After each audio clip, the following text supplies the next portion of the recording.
Friends, ನಮಸ್ತೆ ಎಲ್ರಿಗೂ. ನಾನು ನಿಮ್ಮ ಪ್ರೀತಿಯ ರೂಪ. ಫ್ರೆಂಡ್ಸ್, ಎಲ್ಲರೂ ಹೇಗಿದ್ದೀರಾ? ಎಲ್ಲರೂ ಕೂಡ ತುಂಬಾ ಚೆನ್ನಾಗಿದ್ದೀರಾ ಅಂತ ಅಂದ್ಕೊತೀನಿ. ನಾನು ಕೂಡ ತುಂಬ ಸೂಪರಾಗಿದ್ದೀನಿ ಅಂತ ಹೇಳ್ಬೋದು. ಹಾಗೆಯೇ ನನ್ನ ಇಂದಿನ ವಿಡಿಯೋಗಳು ಭಾಗ 1, ಭಾಗ 2 ಹಾಗೆ ಭಾಗ 3 ವಿಡಿಯೋನ ಅಪ್ಲೋಡ್ ಮಾಡಿದ್ದೀನಿ. ಪ್ಲೀಸ್ ಯಾರು ಕೂಡ ವಿಡಿಯೋ ನೋಡಿಲ್ಲ ಅಂದರೆ ನೋಡ್ಕೊಂಡು ಬನ್ನಿ ಅಂತ ಹೇಳ್ತಾ, ಈ ವಿಡಿಯೋನ ನೋಡಿ ನಿಮಗೆ ತುಂಬಾ ಇಷ್ಟ ಆಗ್ಬೋದು ಅಂತ ಹೇಳ್ತೀನಿ. ಯಾಕಂದರೆ ಸ್ವಾಮೀಜಿಗಳು ದೇವರು ಹೇಗಿದ್ದಾನೆ, ಯಾರಲ್ಲಿದ್ದಾನೆ, ದೇವರನ್ನು ಕಾಣುವ ರೀತಿ ಹೇಗೆ ಅನ್ನೋದನ್ನ ತಿಳಿಸ್ಕೊಟ್ಟಿದ್ದಾರೆ. ಪ್ಲೀಸ್ ವಿಡಿಯೋನ ಫುಲ್ ನೋಡಿ. ಕೇಳ್ಕೊಂಡ್ರು ಎಲ್ಲ ಮುಸ್ಲಿಮನ ಬಂಗಾರ ಕೊಡು, ಬೆಳ್ಳಿ ಕೊಡು, ಮಗಳಿದ್ರೆ ಗಂಡು ಸಿಕ್ಕಿಲ್ಲ ಅಂತ ಕೇಳ್ಕೊಂಡಿರ್ತೀರಿ, ಗಂಡಿದ್ರೆ ಹೆಣ್ಣು ಸಿಕ್ಕಿಲ್ಲ ಅಂತ ಕೇಳ್ಕೊಂಡಿರ್ತೀರಿ, ಹೌದಾ? ಈಗೆಲ್ಲ ಅದೊಂದು ಮಾಡರ್ನ್ ಆಗ್ಬಿಟ್ಟಿದೆ. ದೇವರು ಅಂತಂದ್ರೆ ನಮ್ಮೆಲ್ಲರಿಗೂ ಕೂಡ ಏನು ಅಂದ್ರೆ ಕೇಳಿಕೊಳ್ಳುವ ವಸ್ತು ಅನ್ನಂಗ ಆಗ್ಬಿಟ್ಟಿದೆ. ದೇವರನ್ನ ಯಾಕೆ ದೇವರು ಎಲ್ಲಿದ್ದಾನೆ, ದೇವರನ್ನ ಯಾವುದಕ್ಕೋಸ್ಕರ ನಾವು ಪೂಜೆ ಮಾಡ್ತಾ ಇದ್ದೇವೆ, ಯಾತಕ್ಕಾಗಿ ಪೂಜೆ ಮಾಡಬೇಕು ಅನ್ನುವಂಥದ್ದನ್ನ ಇವತ್ತು ನಾವು ತಿಳ್ಕೊಳ್ಬೇಕಾಗಿದೆ. ದೇವರು ಅಂದ್ರೆ ಎಷ್ಟಿದ್ದಾನೆ, ಎಲ್ಲೆಲ್ಲಿ ದೇವರಿದ್ದಾನೆ, ಒಂದು ವಿಶೇಷವಾದಂತ ಕಲ್ಪನೆ ಇದೆಲ್ಲ ಕೂಡ. ಅದರಲ್ಲೂ ಭಾರತ ದೇಶದಲ್ಲಿ ನಮ್ಮ ಸಂಪ್ರದಾಯಗಳು ನೂರಾರು, ನಮ್ಮ ಆಚರಣೆಗಳು ನೂರಾರು, ನಮ್ಮ ಆಚರಣೆಗಳು ಸಾವಿರಾರು. ಎಲ್ಲ ಆಚರಣೆಗಳು ಒಂದೊಂದು ಭಿನ್ನ ಭಿನ್ನ ಭಿನ್ನ ರೂಪದಲ್ಲಿದೆ. ಒಬ್ಬೊಬ್ಬರದ್ದು ಪೂಜೆ ಒಂದೊಂದು ತರದಲ್ಲಿ, ಒಂದೊಂದು ಪೂಜೆ ಇನ್ನೊಂದು ತರದಲ್ಲಿ ನಾವು ಮಾಡ್ಕೊಂಡು ಬರ್ತಾ ಇದ್ದೇವೆ. ಅವಾಗಿಂದ ಕೂಡ ಒಂದು ಮಾತನ್ನ ಹೇಳ್ತಾರೆ, ಮಾಡಿ ಮಾಡಿ ಕೆಟ್ಟರು ಮನವಿಲ್ಲದೆ, ನೀಡಿ ನೀಡಿ ಕೆಟ್ಟರು ನಿಜವಿಲ್ಲದೆ ಎನ್ನುವಂತ ಮಾತನ್ನು ಹೇಳ್ತಾರೆ. ನಾವು ಪೂಜೆಯನ್ನ ಮಾಡಬೇಕು, ದೇವರನ್ನ ನೆನಪು ಮಾಡಿಕೊಳ್ಳಬೇಕು, ದೇವರನ್ನ ನೆನೆಸಬೇಕು, ದೇವರಿಗೆ ಏನಾದ್ರೂ ಒಂದು ಮೀಸಲನ್ನು ಇಡಬೇಕು. ಆದ್ರೆ ಏನನ್ನ ಮೀಸಲಿಡಬೇಕು ಅನ್ನುವಂಥದ್ದನ್ನ ಅರ್ಥ ಮಾಡ್ಕೊಳ್ಬೇಕು ಇವತ್ತು ನಾವು. ಯಾಕೆ ದೇವರು ನಾವು ಕೊಟ್ಟಂತ ಎಡೆಯನ್ನ ಊಟ ಮಾಡೋದಿಲ್ಲ, ದೇವರು ಹಾಗಾದ್ರೆ ನಾವು ಕೊಟ್ಟಂತ ಎಡೆಯನ್ನ ಊಟ ಮಾಡೋದಿಲ್ಲ ಅನ್ನೋದಾದ್ರೆ ದೇವರು ಏನನ್ನ ಅಪೇಕ್ಷೆ ಪಡುತ್ತೆ ನಮ್ಮಿಂದ? ಮಾನವನಿಂದ ದೇವರು ಏನನ್ನ ಅಪೇಕ್ಷೆ ಪಡುತ್ತೆ ಅಂತಂದ್ರೆ ಶುದ್ಧವಾದಂತ ಭಕ್ತಿ, ಶುದ್ಧವಾದಂತ ಮನಸ್ಸನ್ನ. ಅಂಥ ಶುದ್ಧವಾದ ಭಕ್ತಿ, ಶುದ್ಧವಾದಂತ ಮನಸ್ಸು ಎಲ್ಲಿರುತ್ತೆ ಅಲ್ಲಿ ಭಗವಂತ ನೆಲೆಸ್ತಾನೆ, ಅವರ ಒಳಗಡೆನೆ ಭಗವಂತ ನೆಲೆಸ್ತಾನೆ ಅಂತೇಳಿ. ಯಾಕೆ ಅಂತಂದ್ರೆ ಒಂದು ಅಂತರಂಗ, ಇನ್ನೊಂದು ಬಹಿರಂಗ. ಈಗ ನಾವು ಕಲ್ಲಿನ ಗುಡಿಯನ್ನ ಕಟ್ಟಿ ಅದರ ಒಳಗಡೆ ಒಂದಿಷ್ಟು ದೇವರನ್ನ ಪ್ರತಿಷ್ಠಾಪನೆ ಮಾಡಿದ್ದೇವೆ, ಅದು ಬಹಿರಂಗ.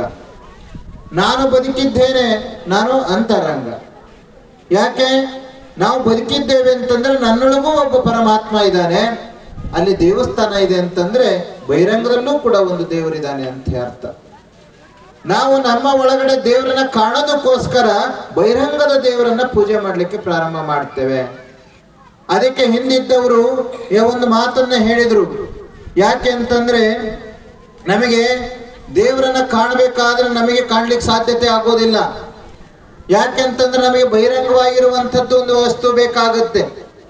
ಈಗ ಒಂದು ಈಜು ಕಲಿಬೇಕಾದಂತ ಒಬ್ಬ ಯುವಕ ಅಥವಾ ಒಂದು ಹುಡುಗ ಈಜು ಕಲಿಬೇಕಾದ್ರೆ ಸೀದಾ ಹೋಗಿ ನೀರಿಗೆ ಬೀಳೋದಿಲ್ಲ. ಅವನು ನೀರಿಗೆ ಬೀಳಬೇಕಾದ್ರೆ ಮುಂಚೆ ಒಂದು ಬೆಂಡನ್ನ ಕಟ್ಟಿಕೊಳ್ತಾನೆ, ಒಂದು ಟ್ಯೂಬನ್ನ ಕಟ್ಟಿಕೊಂಡು ಇಳಿತಾನೆ. ಯಾಕೆ?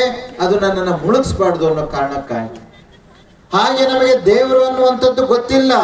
ಯಾವುದು ದೇವರು, ಯಾಕೆ ಪೂಜೆ ಮಾಡಬೇಕು, ಯಾತಕ್ಕಾಗಿ ಪೂಜೆ ಮಾಡಬೇಕು ಅಂತ ನಮಗೆ ಗೊತ್ತಿಲ್ಲ. ಗೊತ್ತಿಲ್ಲದಕ್ಕಾಗಿ ನಾವು ದೇವಸ್ಥಾನಗಳನ್ನ ಕಟ್ಟಿಕೊಳ್ಳಕ್ ಶುರು ಮಾಡಿದ್ವಿ.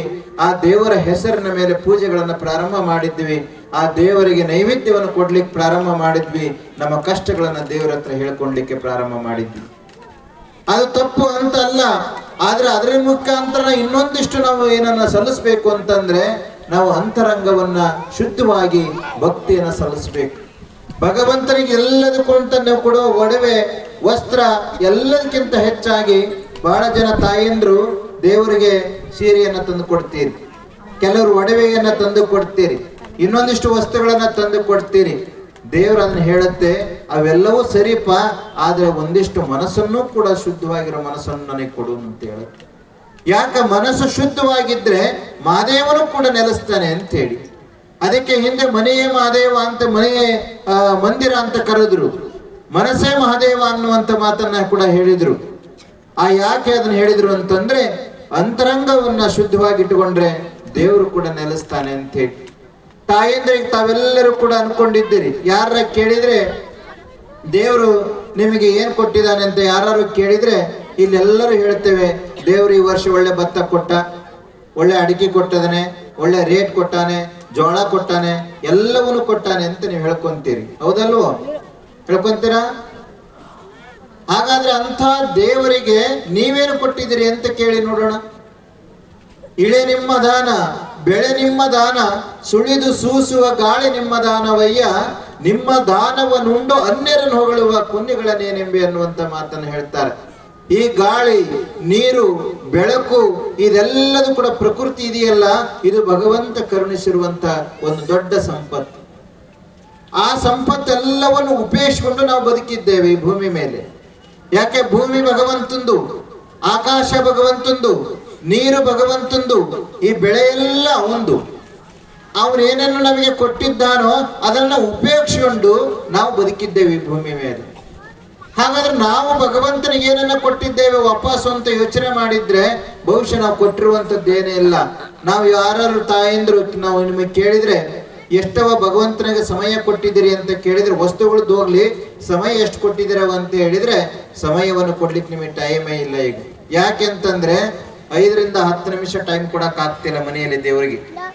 ನೀವು ಮನೆಯೊಳಗ ಒಂದು ಫೋಟೋ ಇಟ್ಕೊಂತೀರಿ, ಒಂದು ದೇವ್ರ ವಿಗ್ರಹ ಮಾಡಿ ಇಟ್ಕೊಂಡಿದ್ರಲ್ಲ, ಪೂಜೆ ಎಷ್ಟೊತ್ತು ಮಾಡ್ತೀರವ? ಎಷ್ಟೊತ್ತು ಮಾಡ್ತೀರಿ ಪೂಜೆ?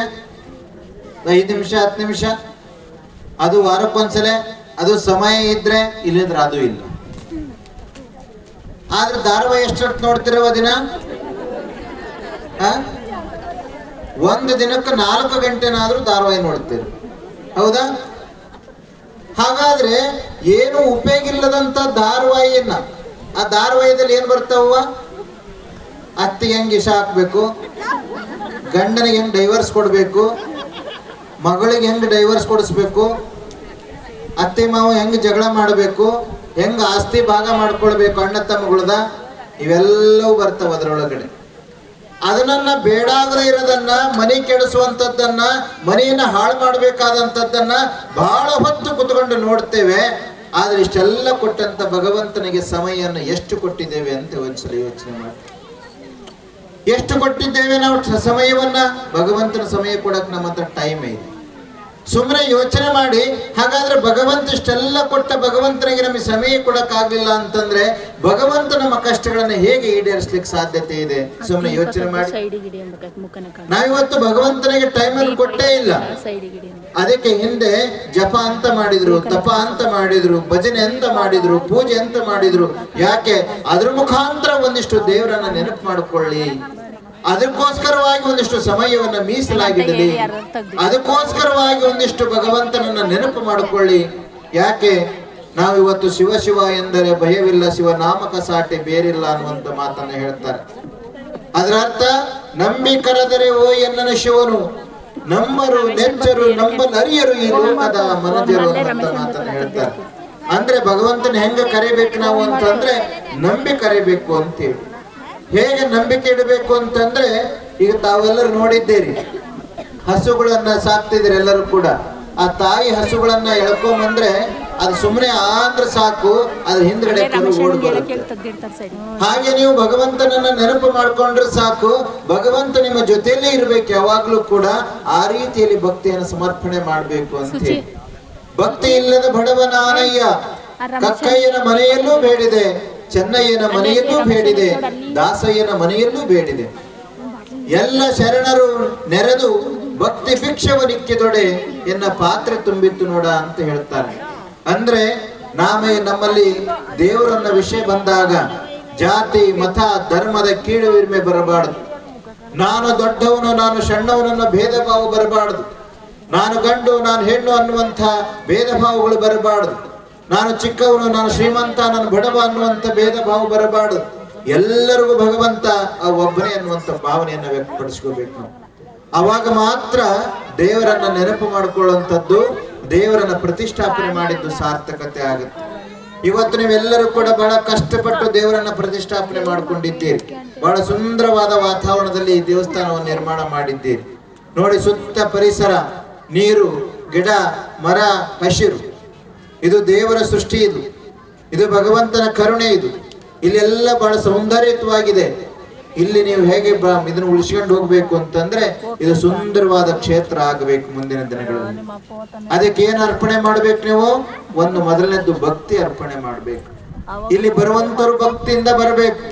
ಬಂದಂತವ್ರು ಒಂದಿಷ್ಟು ಕುತ್ಕೊಂಡು ಭಜನೆ ಮಾಡ್ಬೇಕು, ಒಂದು ಧ್ಯಾನ ಮಾಡಬೇಕು, ಒಂದಿಷ್ಟು ಏನಾದ್ರೂ ಇಲ್ಲಿ ಕೆಲಸ ಕಾರ್ಯಗಳನ್ನ ಮಾಡಿ ಸೇವೆಯನ್ನು ಮಾಡಿ ಹೋಗ್ಬೇಕು. ಅವಾಗ ಮಾತ್ರ ಸಾರ್ಥಕತೆ ಆಗುತ್ತೆ.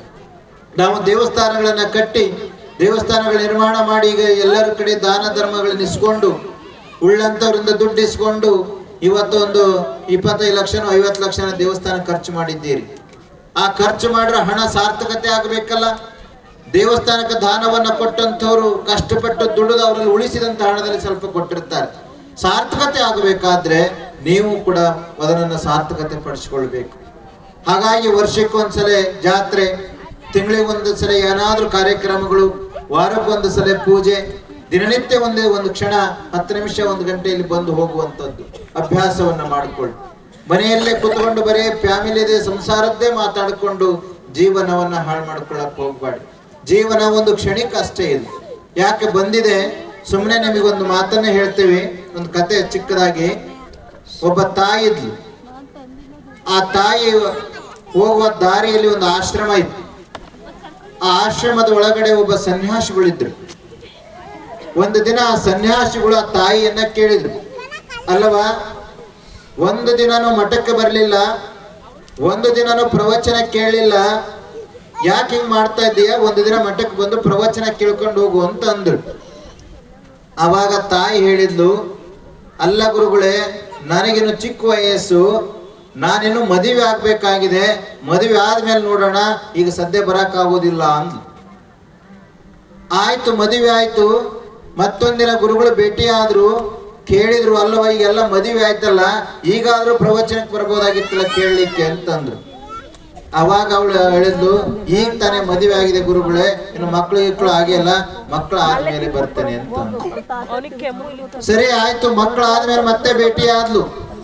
ಅವಾಗ ಕೇಳಿದ್ರು ಗುರುಗಳು. ಅವಾಗ ಮತ್ತೆ ಹೇಳಿದ್ದು, ಮಕ್ಕಳು ಈಗ ತಾನೇ ಚಿಕ್ಕ ಮಕ್ಕಳು ಗುರುಗಳೇ, ಅವು ಶಾಲೆ ಪಾರಿ ಕಳ್ಸೋದ್ ಬೇಡವಾ, ಅವು ಚಾಕ್ರಿ ಮಾಡೋದ್ ಬೇಡವಾ, ಆ ಮಕ್ಕಳು ದೊಡ್ಡ ಆದ್ಮೇಲೆ ಬರ್ತೇನೆ ಅಂತ. ದೊಡ್ಡ ಆದ್ಮೇಲೆ ಸಿಕ್ಕಳು ತಾಯಿ ಆ ಹೆಣ್ಮಗಳು ಗುರುಗಳು ಮತ್ತೆ ಕೇಳಿದ್ರಲ್ಲ, ಮಕ್ಕಳೆಲ್ಲ ದೊಡ್ಡವಾಗಿದಾವಲ್ಲ, ಈಗಾದ್ರೂ ಬರ್ಬೋದಾಗಿತ್ತಲ್ಲ ಅಂತ ಹೇಳಿ. ಅವಾಗ ಅವಳು ಹೇಳಿದ್ಲು, ಮಕ್ಳಿಗೆ ಏನ್ ಮದುವೆ ಮಾಡೋದ್ ಬೇಡವಾ, ನಾನು ನಿಮ್ಮ ಮಠಕ್ಕೆ ಬರಕ್ಕಾಗತ್ತಾ, ಮಕ್ಕಳು ಮದುವೆ ಮಾಡಿ ಬರ್ತೇನೆ ಅಂದ್ಲು. ಮಕ್ಕಳು ಮದುವೆ ಮಾಡಿದ್ಲು. ಅವ ಮತ್ತೆ ಗುರುಗಳು ಕೇಳಿದ್ರು, ಅಲ್ವಾ ಈಗ್ಲಾರು ಬರ್ಬೋದಾಗಿತ್ತಲ್ಲ ಅಂತ ಹೇಳಿ. ಅವಾಗ ಮೊಮ್ಮಕ್ಕಳು ನೋಡೋದ್ ಬೇಡವಾ, ನಾನು ಮೊಮ್ಮಕ್ಕಳು ನೋಡ್ಬೇಕು, ಮೊಮ್ಮಕ್ಕಳು ನೋಡಿ ಆದ್ಮೇಲೆ ಬರ್ತೇನೆ ಅಂದ್ಲು. ಮೊಮ್ಮಕ್ಕಳು ಬಂದ್ರು, ಎಲ್ಲ ಆಯ್ತು, ಇನ್ನೇನು ವಯಸ್ಸಾಯ್ತು. ಕೊನೆಗೆ ಒಂದು ದಿನ ರೋಡಲ್ಲಿ ಸಿಕ್ಲು. ಗುರುಗಳು ಕೇಳಿದ್ರು, ಅಲ್ಲವಾ ಮಕ್ಕಳಾದ್ರು, ನೀನು ಮದುವೆ ಆದೆ, ನಿನಗೆ ಮಕ್ಕಳಾದ್ರು, ಮೊಮ್ಮಕ್ಕಳಾದ್ರು, ಎಲ್ಲ ಆಗಿದ್ದಾರೆ, ಈಗಲಾದ್ರೂ ಪ್ರವಚನಕ್ಕೆ ಬರ್ಬೋದಲ್ಲ, ಯಾಕೆ ಬರ್ಲಿಲ್ಲ ಅಂತ ಕೇಳಿದ್ರು. ಇನ್ನೇನು ಎಲ್ಲ ಮುಗಿತು ಗುರುಗಳೇ, ಬರೋಣ ಅನ್ಕೊಂಡಿದ್ದೀನಿ ಅಂತ 10 ಹೆಜ್ಜೆ ಮುಂದಕ್ಕೆ ಇಟ್ಲು. ಮುಂದ್ಗಡೆ ಬಂದು ಒಂದು ಗಾಡಿ ಹೊಡಿತು, ರೋಡಿಗೆ ಬಿದ್ದೇ ಬಿಟ್ಲು. ರೋಡಿಗೆ ಬಿದ್ದು ಗುರುಗಳು ನೆನಪು ಮಾಡ್ಕೊಂಡು, ಗುರುಗಳೇ ಅಂದ್ಲು. ಗುರುಗಳು ಹತ್ರ ಹೋದ್ರು, ಎಲ್ಲಿ ಪ್ರವಚನ ಗುರುಗಳೇ ಇನ್ನು ಮೇಲೆ ಅಂದ್ಲು. ನೀವು ಅವತ್ತಿಂದ ಹೇಳ್ಕೊಂತ ಬಂದ್ರಿ, ನನ್ನ ಜೀವನವನ್ನ ಸಂಸಾರದೊಳಗಡೆ ಕಳೆದು ಬಿಟ್ಟಿದ್ದೇನೆ ಗುರುಗಳೇ, ಒಂದು ದಿನ ನಿಮ್ಮ ಮಾತಿಗೆ ನಾನು ಕಿಮ್ಮತ್ತು ಕೊಡ್ಲಿಲ್ಲ, ಬೆಲೆ ಕೊಡ್ಲಿಲ್ಲ, ಬರೇ ನನ್ನ ಜೀವನದಲ್ಲಿ ಮಕ್ಕಳು ಮೊಮ್ಮಕ್ಕಳು ಸಂಸಾರ ಅಂತಾನೆ ಕಳೆದು ಬಿಟ್ಟೆ. ಒಂದು ದಿನನೂ ಭಗವಂತನ ಕಡೆ ನೆನಪು ಹರಿಸ್ಲಿಕ್ಕೆ ಸಾಧ್ಯತೆನೇ ಆಗ್ಲಿಲ್ಲ. ಇನ್ನೆಲ್ಲಿ ಭಗವಂತ, ಇನ್ನೆಲ್ಲಿ ಗುರುಗಳೇ ಅಂತ ಹೇಳಿ ತನ್ನ ಪ್ರಾಣವನ್ನ ಬಿಟ್ಲು. ನೋಡಿ, ಸುಮ್ಮನೆ ಯೋಚನೆಯನ್ನ ಮಾಡಿ. ನಮ್ಮ ಜೀವನವನ್ನ ಸಂಸಾರ, ಯಾಕೆಂದ್ರೆ ಬಡವನಿಗೆ ಉಂಬುವ ಚಿಂತೆ, ಉಣಲಾದರೆ ಉಡುವ ಚಿಂತೆ, ಉಡಲಾದರೆ ಹೆಂಡಿರ ಚಿಂತೆ, ಹೆಂಡಿರಾದರೆ ಮಕ್ಕಳ ಚಿಂತೆ, ಮಕ್ಕಳಾದರೆ ಬದುಕಿನ ಚಿಂತೆ, ಬದುಕಾದರೆ ಕೇಡಿನ ಚಿಂತೆ, ಕೇಡಾದರೆ ಮರಣದ ಚಿಂತೆ, ಮರಣ ಆದರೆ ಇನ್ಯಾವುದು ಚಿಂತೆ. ಬಡವನಿಗೆ ಉಂಬುವ ಚಿಂತೆ, ಬಹಳ ಬಡತನ ಇದೆ, ಸ್ವಲ್ಪ ಊಟಕ್ಕೆ ಸಿಕ್ಕರೆ ಸಾಕಪ್ಪ ಅಂತ ಯೋಚನೆ ಮಾಡ್ತಾ ಇರ್ತಾನೆ. ಅದೇ ಊಟ ಸಿಕ್ಕ ನಂತರ ಕೇಳ್ರಿ ಅವನ್ನ ಚೆನ್ನಾಗಿದೆಯಾ ಅಂತ ಹೇಳಿ, ಇಲ್ಲ ಒಂದಿಷ್ಟು ಬಟ್ಟೆ ಹಾಕೊಳ್ಳಿಕ್ಕೆ ಬಟ್ಟೆ ಸಿಕ್ಕರೆ ಚೆನ್ನಾಗಿರುತ್ತೆ ಅಂತ ಭಾವಿಸ್ತಾನೆ. ಮೈ ತುಂಬ ಬಟ್ಟೆ ಸಿಕ್ತು, ತೃಪ್ತಿ ಇದೆಯಾ ಅಂತ ಕೇಳಿ, ಇಲ್ಲ ಇನ್ನೊಂದೆಷ್ಟು ಒಂದು ಮದುವೆ ಆಗ್ಬೇಕಾಗಿತ್ತು ಅಂತಾನೆ. ಮದುವೆ ಆದ ಮೇಲೆ ಸಂಸಾರ ಜವಾಬ್ದಾರಿ, ಮಕ್ಕಳ ಚಿಂತೆ, ಮಕ್ಕಳಾಗ್ಬೇಕಾಗಿತ್ತು ಅಂತಾನೆ. ಮಕ್ಕಳಾದ ಮೇಲೆ ಮನೆ ಕಟ್ಟಬೇಕಾಗಿತ್ತು ಅಂತಾನೆ. ಮನೆ ಕಟ್ಟಿದ ಮೇಲೆ ಇಡೀ ಸಂಸಾರವನ್ನು ನೋಡ್ಕೊಂಡು ಹೋಗ್ಬೇಕು ಅಂತಾನೆ. ಇದರ ಜಂಜಾಟದೊಳಗಡೆ ಬರೀ ನಮ್ಮ ಜೀವನವನ್ನ ನಾಶ ಮಾಡ್ಕೊಳ್ತೇವೆ ವಿನಃ ಭಗವಂತನ ಇಷ್ಟೆಲ್ಲ ಕೊಟ್ಟ ಭಗವಂತನನ್ನ ಸ್ಮರಣೆ ಮಾಡಲಿಕ್ಕೆ ಟೈಮೇ ಸಿಗೋದಿಲ್ಲ ನಮಗೆ. ಸುಮ್ಮನೆ ಯೋಚನೆ ಮಾಡಿ. ಇನ್ನೊಂದು ಉದಾಹರಣೆಯನ್ನ ಹೇಳಿ ನಮ್ಮ ಮಾತನ್ನು ಮುಕ್ತಾಯ ಮಾಡ್ತೇವೆ, ಸಮಯ ಆಯ್ತು ಅನ್ಸುತ್ತೆ. ಬಹುಶಃ ಒಂದು ಚಿಕ್ಕ ಒಂದು ಮಾತನ್ನ, ಒಂದು ಪ್ರಶ್ನೆ ಕೇಳ್ತಾ ಹೋಗ್ತೇವೆ, ನೀವು ಉತ್ತರ ಕೊಟ್ಕೊಂತ ಹೋಗ್ಬೇಕು. ತಾಯಿಂದ್ರು ಹೇಳ್ತೀರಾ? ಬಾಲ್ಯದಲ್ಲೇ ಸತ್ತು ಹೋದ ಮುದುಕಿ ಅಂತ ಕತೆ ಹೆಸರು ಏನ್ ಹೇಳ್ರಿ? ಬಾಲ್ಯದಲ್ಲೇ ಸತ್ತು ಹೋದ ಮುದುಕಿ ಅಂತದ್ರ ಹೆಸರು. ಸುಮ್ಮನೆ ಯೋಚನೆ ಮಾಡಿ. ಬಾಲ್ಯ ಅಂತೀರಿ, ಸತ್ತು ಹೋದ ಮುದುಕಿ ಅಂತ ಕರಿತೀವಿ. ಹಾಗಾದ್ರೆ ಹೆಂಗಿದು ಅಂತ ಯೋಚನೆ ಮಾಡಿ.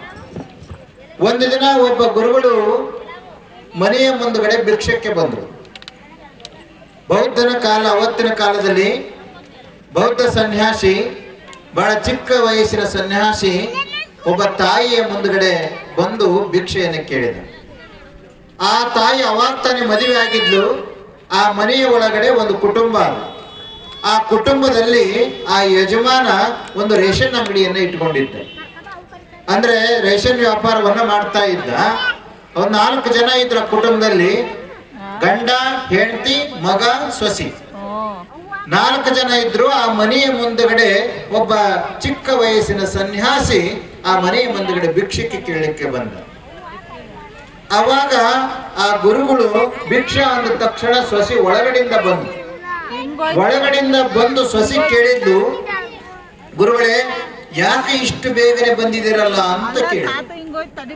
ಸುಮ್ಮನೆ ನೆನಪು ಮಾಡ್ಕೊಳ್ಳಿ, ಇಂಟ್ರೆಸ್ಟ್ ಆಗಿದೆ ಕೇಳಿ. ನಿಮ್ಗೆಲ್ಲ ವಯಸ್ಸು ಎಷ್ಟೀಗ? ನಿಮ್ಗೆಲ್ಲ ಒಂದು 60, 70, 50, 30 ಎಲ್ಲರೂ ಇದ್ದೀರಲ್ಲ. ಈ ಕತೆ ಹೇಳಿದ ಮೇಲೆ ಒಂದ್ಸಲ ನಿಮ್ ವಯಸ್ಸು ಎಷ್ಟು ಅಂತ ನೆನಪು ಮಾಡ್ಕೊಳ್ಳಿ, ಅವಾಗ ಗೊತ್ತಾಗುತ್ತೆ ನಿಮ್ ಕತೆ ಮುಗಿದ ಮೇಲೆ. ಈಗಲ್ಲ, ಈಗ ಒಂದು 50, 60 ಅನ್ಕೊಳ್ಳಿ. ಈ ಕತೆ ಮುಗಿದ ಮೇಲೆ ನಿಮ್ ವಯಸ್ಸು ಎಷ್ಟು ಅಂತ ನಿಮ್ಗೆ ಗೊತ್ತಾಗುತ್ತೆ. ಗುರುಗಳನ್ನ ಕೇಳಿದ್ದು, ಯಾಕೆ ಗುರುಗಳೇ ಇಷ್ಟು ಬೇಗನೆ ಬಂದಿದ್ದೀರಲ್ಲ ಅಂತ ಹೇಳಿ. ಗುರುಗಳು ಹೇಳಿದ್ರು, ಸರಿಯಾದ ಸಮಯಕ್ಕೆ ಬಂದಿದ್ದೇನೆ ಅಂತ ಹೇಳಿದ್ರು. ಆವಾಗ ಗುರುಗಳು ಒಂದು 4 ಪ್ರಶ್ನೆ ಕೇಳ್ತಾನವ, ನಿನ್ನ ಉತ್ತರ ಕೊಡ್ತೀಯಾ ಅಂತ ಹೇಳಿದ್ರು. ಅವಾಗ ಅವಳು ಬಹಳ ಬುದ್ಧಿವಂತೆ ಇದ್ಲು. ಆ ಬುದ್ಧಿವಂತೆ ಸೊಸೆ ಓದಿಕೊಂಡಿದ್ದು, ಸ್ವಲ್ಪ ಎಲ್ಲ ತಿಳ್ಕೊಂಡಿದ್ಲು. ಆಯ್ತು ಗುರುಗಳಿಗೆ ಕೇಳಿ, ನಾನು ಕೊಡ್ತೇನೆ ಅಂದ.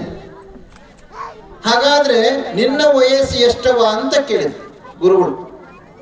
ನಿನ್ನ ವಯಸ್ಸು ಎಷ್ಟವ ಅಂತ ಕೇಳಿದ್ರು. ಅವಾಗ ಇವಳು ಹೇಳಿದ್ಲು, 6 ವರ್ಷ ಗುರುಗಳೇ ಅಂತ. ಎಷ್ಟು?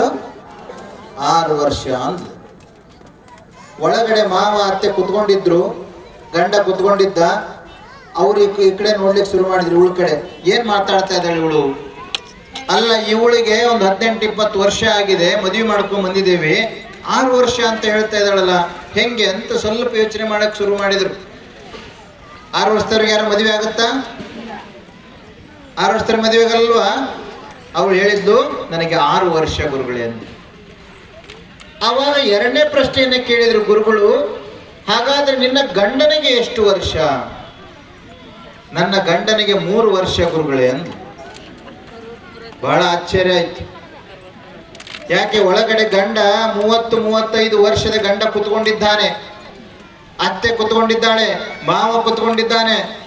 ಇವಳು ಏನೇನೋ ಹೇಳಲಿಕ್ಕೆ ಶುರು ಮಾಡ್ಕೊಂಡ್ಲು ಅಂತ ಅತ್ತೆ ಮಾವ ಸ್ವಲ್ಪ ಇವಳ ಮೇಲೆ ಬೇಸರ ಮಾಡ್ಕೊಂಡ್ರು, ಸಿಟ್ಟು ಮಾಡ್ಕೊಂಡ್ರು. ಆದ್ರೂ ಮಾವ ಒಂದ್ಸರಿ ಅತ್ತೆ ಹೇಳಿದ್ಲು, ಏನ್ ಮಾತಾಡ್ತಾಳೆ ನೋಡೋಣ ಅಂತ ಹೇಳಿ ಗುರುಗಳು 3ನೇ ಪ್ರಶ್ನೆಯನ್ನ ಕೇಳಿದ್ರು. ಹಾಗಾದ್ರೆ ನಿಮ್ಮ ಅತ್ತೆಗೆ ಎಷ್ಟು ವರ್ಷ? ನಮ್ಮ ಅತ್ತೆಗೆ 3 ತಿಂಗಳು ಗುರುಗಳೇ. ಇನ್ನೂ ಬಹಳ ಆಶ್ಚರ್ಯ ಆಯ್ತು. ಒಳಗಡೆ ಅತ್ತಿಗೆ ಏನಾಗ್ಬಾರ್ದು ಯೋಚನೆ ಮಾಡ್ರಿ. ನೀವೆಲ್ಲೇ ಇದಿರಲ್ಲ, ನಿಮ್ಮ ಅತ್ತಿಗೆ ಏನಾರ ಸೊಸೆ ಅಂದ್ರೆ ಹೆಂಗನಾರ ಅಂದ್ರೆ ನಿಮ್ಗೆ ಏನಾಗುತ್ತೆ ಹೇಳ್ರಿ, ಯೋಚನೆ ಮಾಡ್ರಿ.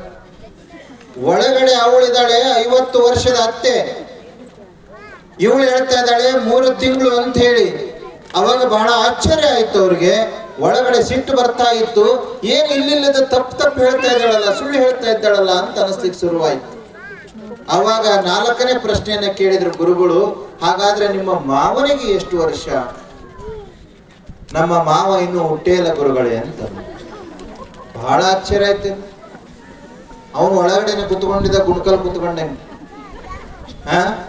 ನಾವು ಇಲ್ಲೇ ಇದ್ದೇವೆ, ಇವಳು ಏನೇನೆಲ್ಲ ಹೇಳ್ತಾ ಇದ್ದಾಳಲ್ಲ ಅಂತೇಳಿ ಇನ್ನೂ ಬಹಳ ಬೇಸರ ಆಯ್ತು ಅತ್ತೆ ಮಾವನಿಗೆ. ಕೊನೆಗೆ 4ನೇ ಪ್ರಶ್ನೆ 5ನೇ ಪ್ರಶ್ನೆಯನ್ನು ಕೊನೆಯದಾಗಿ ಕೇಳಿದ್ರು ಗುರುಗಳು, ನಿಮ್ಮ ಅತ್ತೆ ಮಾವನ ಮನೆಯಲ್ಲಿ ಬಿಸಿಯನ್ನ ಕೊಡ್ತಾರೋ ತಂಗಳನ್ನ ಕೊಡ್ತಾರೋ? ಸೊಸಿ ಹೇಳಿದ್ಲು, ನಮ್ಮ ಅತ್ತೆ ಮನೆಯಲ್ಲಿ ನನಗೆ ತಂಗಳನ್ನ ಕೊಡ್ತಾರೆ ಗುರುಗಳೇ. ಬಹಳ ಬೇಸರ ಆತ ಅತ್ತೆ ಮಾವನು. ಇಡೀ ಬೀಗದ ಕೈ ಅವಳ ಕಡೆ ಕೊಟ್ಟಿದ್ದೀವಿ, ಬಿಸಿ ಬಿಸಿ ಮಾಡಿಕೊಂಡು ಉಣ್ತಾ ಇದ್ದಾಳೆ, ದಿನನಿತ್ಯ ನಮಗೂ ಕೊಡ್ತಾ ಇದ್ದಾಳೆ, ಆದ್ರೆ ಗುರುಗಳ ಹತ್ರ ಬಹಳ ಸುಳ್ಳು ಹೇಳ್ತಾ ಇದ್ದಾಳಲ್ಲ, ಯಾಕೆ ಇವಳು ಅಂತ ಯೋಚನೆ ಮಾಡ್ಲಿಕ್ಕೆ ಶುರು ಮಾಡಿದ್ರು. ಅವಾಗ ಹೀಗೆ ಸಂಜೆ ಇಂಥ ಒಂದು ದೇವಸ್ಥಾನದಲ್ಲಿ ಪ್ರವಚನ ನಡೆದಿತ್ತು. ಆ ನಡೆದಂತ ಸಂದರ್ಭದಲ್ಲಿ ಗುರುಗಳಲ್ಲಿ ಪ್ರವಚನ ಮಾಡ್ತಾ ಇದ್ರು. ಹೋಗಿ ಎಲ್ಲ ಪ್ರವಚನ ಮುಗಿದ ಮೇಲೆ ಮಾವ ಗುರುಗಳನ್ನ ಕೇಳಿದ, ಗುರುಗಳೇ, ಬೆಳಿಗ್ಗೆ ನೀವು ನಮ್ಮ ಮನೆಗೆ ಬಂದಂತ ಸಂದರ್ಭದಲ್ಲಿ ನಮ್ಮ ಸೊಸೆ, ನನ್ನ ಮನೆಯವರು ಇಲ್ಲೇ ಇದ್ದಾರೆ 50 ವರ್ಷ, ನನ್ನ ಮಗ ಇಲ್ಲೇ ಇದ್ದಾನೆ 30 ವರ್ಷ, ನನ್ನ ಸೊಸೆಗೆ 25 ವರ್ಷ, ಅವ್ರು ಇಲ್ಲೇ ಇದ್ದೇವೆ, ಅವಳು ಏನೇನೋ ಹೇಳಿದಾಳೆ ಗುರುಗಳೇ, ಯಾವುದು ತಲೆ ಹಾಕೋಬೇಡಿ ಅಂತ. ಆವಾಗ ಗುರುಗಳು ಕೇಳಿದ್ರು, 4 ಜನನ ಕೂರಿಸ್ಕೊಂಡು ಸೊಸೆನ ಕೇಳಿದ್ರು, ಏನವ ಇದು, ಏಕೆ ಹೇಳ್ದಿ? ಅವಾಗ ಗುರುಗಳಿಗೆ ಸೊಸೆ ಹೇಳ್ತಾಳೆ, ಗುರುಗಳೇ, ನಾನು ನಿಮ್ಮನ್ನ ಮೊದಲನೇ ಒಂದು ಪ್ರಶ್ನೆಯನ್ನು ಕೇಳಿದ್ದೆ, ಯಾಕೆ ಇಷ್ಟು ಬೇಗನೆ ಬಂದಿದ್ದೀರಿ ಅಂತ. ಅದಕ್ಕೆ ನೀವು ಸರಿಯಾಗಿ ಸಮಯಕ್ಕೆ ಬಂದಿದ್ದೀನಿ ಅಂತ ಉತ್ತರವನ್ನ ಕೊಟ್ರಿ ಗುರುಗಳೇ, ಅದರ ಅರ್ಥವನ್ನ ಹೇಳಿ ಅಂದ್ರು. ಸೊಸೆನೇ ಕೇಳಿದ್ರು ಗುರುಗಳು. ಅವಾಗ ಗುರುಗಳು ಹೇಳಿದ್ರು, ಏನಂತಂದ್ರೆ, ನೋಡು, ನೀನು ಕೇಳಿದ್ದು ಸಮಯ ಎಲ್ಲ ಏಜು ಅಂತ ನನಗೆ ಗೊತ್ತಿತ್ತು, ಅದಕ್ಕೆ ನಾನು 8-10 ವರ್ಷದ ಬಾಲಕನಿದ್ದಾಗ ಸನ್ಯಾಸ ದೀಕ್ಷೆಯನ್ನು ತಗೊಂಡೆ. ಯಾವುದು ವಯಸ್ಸಾದ ಮೇಲೆ ದೇವರ ಪೂಜೆ ಮಾಡೋದಲ್ಲ, ಭಜನೆ ಮಾಡೋದಲ್ಲ, ದೇವರ ಧ್ಯಾನ ಮಾಡೋದಲ್ಲ. ಯಾವ ವಯಸ್ಸಲ್ಲಿ ದುಶ್ಚಟಕ್ಕೆ ಬಲಿಯಾಗುವ ವಯಸ್ಸಿದೆಯೋ, ಯಾವುದು ಅಂಧಕಾರಕ್ಕೆ ಬೀಳುವ ವಯಸ್ಸಿದೆಯೋ, ಯಾವುದು ಅಜ್ಞಾನಕ್ಕೆ ಬೀಳುವ ವಯಸ್ಸಿದೆಯೋ, ಕೆಟ್ಟದನ್ನ ಮನಸ್ಥಿತಿಯನ್ನು ಹೊಂದುವ ಸಮಯವಿದೆಯೋ, ಆ ವಯಸ್ಸಲ್ಲಿ ದೇವರ ಧ್ಯಾನವನ್ನು ಮಾಡಬೇಕು, ಪೂಜೆಯನ್ನು ಮಾಡಬೇಕು, ಸಂಸ್ಕಾರ ಹೊಂದಬೇಕು. ಅದಕ್ಕೆ 8 ವರ್ಷದ ಬಾಲಕನಿದ್ದಾಗ ನಾನು ಸನ್ಯಾಸವನ್ನು ತಗೊಂಡೆ, ಅದಕ್ಕೆ ನಾನು ಸರಿಯಾದ ಸಮಯಕ್ಕೆ ಬಂದಿದ್ದೀನಿ ಅಂತ ಹೇಳಿದೆ ಅಂತ ಅಂದ್ರು. ಸುಮ್ಮನೆ ಯೋಚನೆ ಮಾಡ್ರಿ, ನಿಮಗೆಲ್ಲ ವಯಸ್ಸಾಗಿದೆ, ಈಗ ನಾನು ದೇವರ ಪೂಜೆಗೆ ಹೋಗ್ತೇನೆ ಅಂದ್ರೆ ಆಗೋದಿಲ್ಲ. ಯಾಕೆ? ಅಲ್ಲಿ ಯಾವುದು ಕೇಳಲಿಕ್ಕೆ ಇಷ್ಟಪಡೋದಿಲ್ಲ, ಎಲ್ಲ ಕೆಟ್ಟದ್ದು ನಮ್ಮ ಮನಸ್ಸಿನಲ್ಲಿ ಮೂಡೋಗಿರುತ್ತೆ. ಜಗಳ ಮಾಡಿರ್ತೇವೆ, ದುರ್ಚಟ ಮಾಡಿರ್ತೇವೆ, ದುರಭ್ಯಾಸಗಳನ್ನು ಬೆಳೆಸ್ಕೊಂಡಿರ್ತೇವೆ, ಎಲ್ಲ ಕಾಮ ಕ್ರೋಧಗಳನ್ನು ಬೆಳೆಸ್ಕೊಂಡಿರ್ತೇವೆ. ಈಗ ನಾವು ಕೊನೆಗೆ ಬಂದು ನಮ್ಮ ಪಾಪ ಕಮ್ಮಿ ಮಾಡಿ ಅಂದ್ರೆ ಹೇಗೆ ಸಾಧ್ಯ? ಯೋಚನೆ ಮಾಡಿ. ಹಾಗಾಗಿ ಗುರುಗಳ ಪ್ರಶ್ನೆಗೆ ಉತ್ತರವನ್ನು ಕೊಟ್ಟರು ಸರಿಯಾದ ಸಮಯಕ್ಕೆ ಅಂತ ಹೇಳಿ. ಈ ಸೊಸೆ ಕೇಳಿದ್ದಲ್ಲ, ಅದಕ್ಕೆ ಗುರುಗಳು ಸೊಸೆ ಆನ್ಸರ್ ಮಾಡ್ಕೊಂತ ಹೋದ್ಲು. ನಾನು ಅದೇ ಅರ್ಥದಲ್ಲಿ ಹೇಳಿದ್ದೇನೆ ಗುರುಗಳೇ. ಏನಂತಂದ್ರೆ, ನನ್ನ ವಯಸ್ಸು 6, ಅದರ ಅರ್ಥ ಏನು ಅಂತಂದ್ರೆ, ನಾನು 6 ವರ್ಷದಿಂದ ದೇವಸ್ಥಾನಕ್ಕೆ ಹೋಗ್ತಾ ಇದ್ದೇನೆ, ನಾನು 6 ವರ್ಷದಿಂದ ಗುರುಗಳ ಪ್ರವಚನಕ್ಕೆ ಹೋಗ್ತಾ ಇದ್ದೇನೆ, ನಾನು 6 ವರ್ಷದಿಂದ ಒಂದಿಷ್ಟು ದೇವರ ಧ್ಯಾನ ಪೂಜೆಯನ್ನು ಮಾಡ್ತಾ ಇದ್ದೇನೆ, ಅದಕ್ಕೆ ನನಗೆ 6 ವರ್ಷ ಗುರುಗಳೇ. ನಾನು ಮದುವೆ ಆದ ಮೇಲೆ ನನ್ನ ಗಂಡನನ್ನ 3 ವರ್ಷದಿಂದ ಕರ್ಕೊಂಡು ಹೋಗ್ತಾ ಇದ್ದೇನೆ ದೇವಸ್ಥಾನಕ್ಕೆ, ಹಾಗಾಗಿ ನನ್ನ ಗಂಡನಿಗೆ 3 ವರ್ಷ ಗುರುಗಳೇ. ನಾನು ನನ್ನ ಗಂಡ ಸೇರ್ಕೊಂಡು ನಮ್ಮ ಅತ್ತೆಯನ್ನ ಈಗ 3 ತಿಂಗಳಿಂದ ಕರ್ಕೊಂಡು ಹೋಗ್ತಾ ಇದ್ದೇವೆ ಗುರುಗಳೇ, ಅದಕ್ಕೆ ನನ್ನ ಅತ್ತೆಗೆ 3 ತಿಂಗಳು ಗುರುಗಳೇ. ನಮ್ಮ ಮಾವ ಇನ್ನು ದೇವಸ್ಥಾನಕ್ಕೆ ಅದಕ್ಕೂ ಬರ್ತಾ ಇಲ್ಲ, ಅದಕ್ಕೆ ನಮ್ಮ ಮಾವ ಇನ್ನು ಹುಟ್ಟೇ ಇಲ್ಲ ಅಂತ. ಅರ್ಥ ಆಯ್ತಾ ನಿಮಗೆ? ಅರ್ಥ ಆಯ್ತಾ? ಈಗ ಯೋಚನೆ ಮಾಡ್ರಿ, ನಿಮ್ಗೆಲ್ಲ ಎಷ್ಟೆಷ್ಟು ವರ್ಷ? ಈಗ ಎಷ್ಟೆಷ್ಟು ವರ್ಷ? ಇವತ್ತೇನಾದ್ರು ಒಂದೇ ದಿನಕ್ಕೆ ಮೊದಲೇ ದಿನ ಇದು ಅಂತಂದ್ರೆ ನೀವು 1ನೇ ವರ್ಷದವರು. ನೀವು ಮೊದಲೇ ದಿನ ಇವತ್ತು ಹುಟ್ಟಿ 1ನೇ ದಿನ ಆಗಿದೆ ಅಂತ ನಿಮ್ಗೆ ಅರ್ಥ ಇವತ್ತು. ಯಾಕೆ? ನಾವು ಎಷ್ಟು ವರ್ಷ ಬದುಕಿದ್ವಿ ದೇಹ ಇಟ್ಕೊಂಡು ಅಂತ ಅಲ್ಲ, ಎಷ್ಟು ವರ್ಷ ಈ ದೇಹವನ್ನು ಉಪಯೋಗಿಸಿಕೊಂಡು ಒಳ್ಳೆ ಕಾರ್ಯವನ್ನು ಮಾಡಿದ್ದೇವೆ, ಒಳ್ಳೆ ಸಾಧನೆಯನ್ನ ಮಾಡಿದ್ದೇವೆ, ಎಷ್ಟು ಜನಕ್ಕೆ ಊಟವನ್ನು ಹಾಕಿದ್ದೇವೆ ಕೈಯನ್ನು ಉಪಯೋಗಿಸಿಕೊಂಡು, ಎಷ್ಟು ಜನಕ್ಕೆ ಈ ಕೈಯನ್ನು ಉಪಯೋಗಿಸಿಕೊಂಡು ನೀರನ್ನು ಕೊಟ್ಟಿದ್ದೇವೆ, ಈ ಕಣ್ಣಿನಿಂದ ಏನೇನನ್ನು ಒಳ್ಳೆಯದನ್ನು ನೋಡಿದ್ದೇವೆ, ಈ ಬಾಯಿಯಿಂದ ಏನೇನು ಒಳ್ಳೆ ಮಾತುಗಳನ್ನು ಆಡಿದ್ದೇವೆ. ಅದು ಬಹಳ ಮುಖ್ಯ. ದೇಹಕ್ಕಾಗಿರ್ಬೋದು ಎಷ್ಟೋ ವರ್ಷಗಳಾಗಿರುತ್ತೆ, ಆದ್ರೆ ವರ್ಷವನ್ನು ತಗೊಂಡು ಏನ್ ಮಾಡೋದು ಸಾಧನೆ? ಅದು ಸಾಧನೆ ಅಲ್ಲ ಅದು. ಹಾಗಾಗಿ ಕೊನೆಯ ಪ್ರಶ್ನೆಯನ್ನು ಹೇಳಿದ್ರು ಗುರುಗಳು. ಹಾಗಾದ್ರೆ ಕೊನೆಯ ಪ್ರಶ್ನೆ, ಅತ್ತೆ ಮಾವನಿಗೆ ತಂಗಳನ್ನ ಕೊಡ್ತಾರೆ ಅಂತಂದಲ್ಲ, ಅದರ ಅರ್ಥ ಒಂದಿಷ್ಟು ಬಿಡಿಸಿ ಹೇಳಿ ಅಂತಂದ್ರು. ಅವಾಗ ಸೊಸೆ ಹೇಳಿದ್ದು, ಹೌದು ಗುರುಗಳೇ, ನಮ್ಮ ಮಾವ ಒಂದು ಕಿರಾಣಿ ಅಂಗಡಿ ಇಟ್ಕೊಂಡಿದ್ದಾನೆ, ರೇಷನ್ ಅಂಗಡಿ ಇಟ್ಕೊಂಡಿದ್ದಾನೆ, ನಮ್ಮ ಮನೆಗೆ ಒಳ್ಳೇದನ್ನ ತರ್ತಾನೆ. ಯಾರು ಬಂದು ಕೇಳಿದಂತ ಸಂದರ್ಭದಲ್ಲಿ ಸ್ವಲ್ಪ ಅದಕ್ಕೆ ಕಲ್ಲನ್ನ ಮಿಕ್ಸ್ ಮಾಡಿ ಕೊಡ್ತಾನೆ ಗುರುಗಳೇ, ತೂಕ ಬರಲಿ ಅಂತ ಹೇಳಿ. ಆ ರೇಷನ್ ಅಕ್ಕಿ ಒಳಗಡೆ ಕಲ್ಲನ್ನ ಬೆರೆಸಿ ಕೊಡ್ತಾನೆ ಗುರುಗಳೇ. ಅದರಲ್ಲಿ ಬಂದ ಹಣವನ್ನಲ್ಲಿ ನನ್ನ ಸಂಸಾರ ಮಾಡ್ತಾ ಇದ್ದೇವೆ, ನಮ್ಮ ಕುಟುಂಬವನ್ನ ಸಾಕ್ತಾ ಇದ್ದೇವೆ. ಆ ಅಕ್ಕಿ ಒಳಗೆ ಕಲ್ಲು ಬೆರೆಸಿ ಕೊಟ್ಟಂತದ್ದು ಅದು ಬಿಸಿಯನ್ನ ಹೆಂಗಾಗುತ್ತೆ ಗುರುಗಳೇ, ತಂಗಳನ್ನ ಆಗುವುದಲ್ವೇ ಅಂತ ಕೇಳ್ತಾಳೆ, ಪ್ರಶ್ನೆ ಮಾಡ್ತಾಳೆ. ಯೋಚನೆ ಮಾಡಿ. ದೈವೇ ಧರ್ಮದ ಮೂಲವಯ್ಯ, ದೈವೇ ಬೇಕು ಸಕಲ ಪ್ರಾಣಿಗಳಲ್ಲಿ ಅನ್ನುವಂತ ಮಾತನ್ನ ಹೇಳಿದರು. ಅದರ ಅರ್ಥ ಪ್ರತಿಯೊಂದು ಜೀವಿಯಲ್ಲೂ ಕೂಡ ಪ್ರೀತಿಸಬೇಕು, ದಯವನ್ನ ತೋರಿಸ್ಬೇಕು, ಕರುಣೆಯನ್ನ ತೋರಿಸ್ಬೇಕು ಅಂತ ಹೇಳಿ ಅಂತ ಒಂದು ವ್ಯಾಪಾರಿ ಮಾವ ಅಕ್ಕಿ ಒಳಗೆ ಕಲ್ಲನ್ನ ಬೆರೆಸಿಕೊಡ್ತಾ ಇದ್ದ. ಆ ಹಣದಿಂದ ನಮ್ಮ ಜೀವನ ನಡೀತಾ ಇದೆ, ಅದು ತಂಗಳನ್ನ ಆಗದೆ ಬಿಸಿಯನ್ನ ಹೇಗಾಗುತ್ತೆ ಗುರುಗಳೇ ಅಂತ ಪ್ರಶ್ನೆ ಮಾಡಿದ್ರು. ಎಂಥ ಬುದ್ಧಿವಂತೆ ಸೊಸಿ, ಅಂತ ಸೊಸಿ ಅಂದ್ರೆ ಇವತ್ತು ನೀವು ಬರಬೇಕು, ಅಂತ ತಾಯಿಂದ್ರೆ ಇವತ್ತು ನೀವು ಆಗಬೇಕು. ಮಾನವೀಯತೆ ತಳಹದಿ ಮೇಲೆ ಇವತ್ತು ಗಣಮಕ್ಕಳು ಅವರದೇ ವ್ಯವಹಾರದಲ್ಲಿ ಇರ್ತಾರೆ. ಒಂದು ಹುಡುಗ ಇವತ್ತು ಕೆಟ್ಟಿದೆ ಅಂತಂದ್ರೆ, ಒಂದು ಹುಡುಗಿ ಇವತ್ತು ಕೆಟ್ಟಿದೆ ಅಂತಂದ್ರೆ ನೇರವಾಗಿ ಇದಕ್ಕೆ ಕಾರಣ ತಂದೆ ತಾಯಿಗಳು. ಯಾಕೆ ಮಕ್ಕಳಿಗೆ ಎಜುಕೇಶನ್ ಕೊಡಿಸಿದ್ರಿ, ಮಕ್ಕಳಿಗೆ ಶಿಕ್ಷಣವನ್ನ ಕೊಡಿಸಿದ್ರಿ, ನೀಟನ್ನ ಬರೆಸಿದ್ರಿ, ಎಕ್ಸಾಮ್ ಅಲ್ಲಿ 100ಕ್ಕೆ 100 ತರಗಿಸಿದ್ರಿ, ಆದ್ರೆ ನನ್ನ ಮಕ್ಕಳು ಹೇಗೆ ಬದುಕಬೇಕು ಅನ್ನೋದನ್ನ ಕಲಿಸ್ಲಿಕ್ಕೆ ನಿಮ್ಮಲ್ಲಿ ಆಗ್ತಿಲ್ಲ. ಅದೇ ಮಕ್ಕಳು ನಾಳೆ ಯಾರ ಹತ್ರ ಹೋದಾಗ ಅಥವಾ ನಿಮಗೆ ಮನೆಯಿಂದ ಆಚೆ ಹಾಕಿದಾಗ, ಮನೆಯಲ್ಲಿ ಊಟ ಕೊಡದೇ ಇದ್ದಾಗ, ನೀರನ್ನ ಕೊಡದೇ ಇದ್ದಾಗ ನನ್ನ ಮಕ್ಕಳನ್ನ ಬೈಕೊಂಡು ನೀವು ಕಾಲವನ್ನು ಕಳೀತೀರಿ, ಅವಾಗ ಕಣ್ಣೀರು ಹಾಕ್ತೀರಿ. ಇವತ್ತು ಯೋಚನೆಯನ್ನ ಮಾಡಿ. ಇವತ್ತು ನಿಮ್ಮ ಮಕ್ಕಳುಗಳು ನಿಮಗೆ ಹುಷಾರಿಲ್ಲದಂತ ಸಂದರ್ಭದಲ್ಲಿ, ಹಾಸಿಗೆ ಹಿಡಿದಂತ ಸಂದರ್ಭದಲ್ಲಿ ಇವತ್ತು ನಿಮ್ಮ ಮಕ್ಕಳು ಡಾಕ್ಟರ್ ಕರ್ಕೊಂಬರಂಗಿರ್ಬೇಕೇ ವಿನಃ ನಿಮ್ಮ ಮಕ್ಕಳು ಹೋಗಿ ಲಾಯರ್ನ ಕರ್ಕೊಂಬರಂಗಿರಬಾರ್ದು. ಇವತ್ತು ಲಾಯರ್ನ ಕರ್ಕೊಂಬರ ಅರ್ಥ ಏನು? ಪಾಲ್ ಮಾಡ್ಕೋಬೇಕು ಬೇಗನೆ. ನಮ್ಮ ತಾಯಿ ನಮ್ಮ ತಂದೆ ಸತ್ತು ಹೋಗ್ತಾ ಇದ್ದಾರೆ, ಆಗ ಬೇಗನೆ ಪಾಲ್ ಮಾಡ್ಕೋಬೇಕು, ಒಂದು ಹೆಬ್ಬೆಟ್ಟರ ಹಾಕ್ಸೋಣ ಅಂತ ಹೇಳಿ ಲಾಯರ್ನ ಕರ್ಕೊಂಡ್ ಬರುವಂತ ಮಕ್ಕಳಾದ್ರೆ ಅದಕ್ಕೆ ಮಾನವೀಯತೆ ಅನ್ನೋದಿಲ್ಲ, ಮನುಷ್ಯತ್ವ ಅನ್ನೋದಿಲ್ಲ. ಅಂಥಲ್ಲಿ ದೇವರು ವಾಸ ಮಾಡೋದಿಲ್ಲ. ಯಾಕೆ? ಮನಸ್ಸಿನಲ್ಲಿ ದೇವರು ವಾಸ ಮಾಡಬೇಕಾದ್ರೆ ಸುಂದರವಾದ ಹೃದಯ, ಸುಂದರವಾದ ಪ್ರೀತಿ, ಕರುಣೆ ಅದೆಲ್ಲದೂ ಕೂಡ ಈ ಹೃದಯದಲ್ಲಿ ಇರ್ಬೇಕಾಗುತ್ತೆ. ಆ ಹಿನ್ನೆಲೆ ಮೇಲೆ ಬಹುಶಃ ನೀವು ಇವತ್ತೇನು ದೇವಸ್ಥಾನವನ್ನು ನಿರ್ಮಾಣ ಮಾಡಿದ್ದೀರಿ.